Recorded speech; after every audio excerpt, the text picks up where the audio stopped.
Bonjour, alors je suis avec Ghislaine Barrère, dirigeante de l'école Aéro-Pyrénées, et Émeric. Combien vous formez de pilotes par an?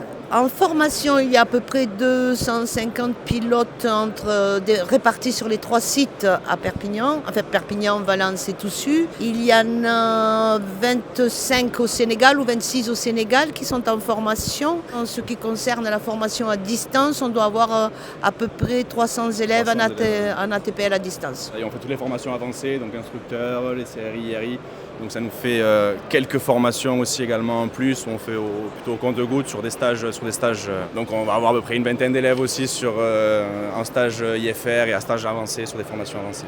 La formation au Sénégal, ce sont vos instructeurs qui vont là-bas. Dans un premier temps, on a formé les instructeurs qui font la formation au Sénégal, qui sont des Sénégalais. Nous, on y va en appui pour tout ce qui est les contrôles de fin de phase, les tests de fin de formation. La réglementation européenne exige que la formation IFR soit faite sur le sol européen. Il y a une équipe qui arrive ici, qui arrive chez nous à Perpignan pendant 2 mois pour finir l'IR-ME et la MCC. À partir du début de la semaine prochaine, pour finir la dernière phase de la formation, donc on aura les 12 premiers candidats qui auront terminé leur formation ATP intégrée via le partenariat Aéro-Pyrénées et l'armée du Sénégal.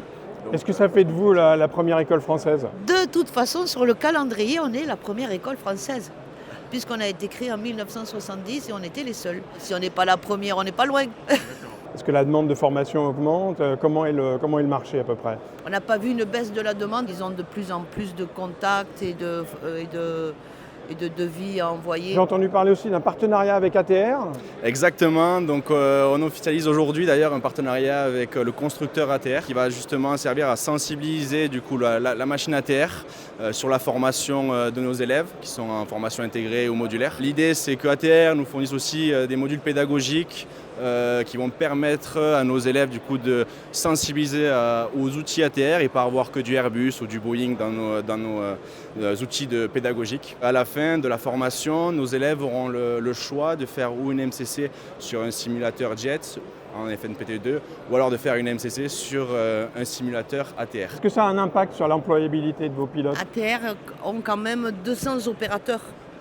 Donc ce n'est pas une compagnie où ils pourront être sélectionnés. Bien sûr, il y a des pays comme les États-Unis ou le Canada où ça sera plus compliqué.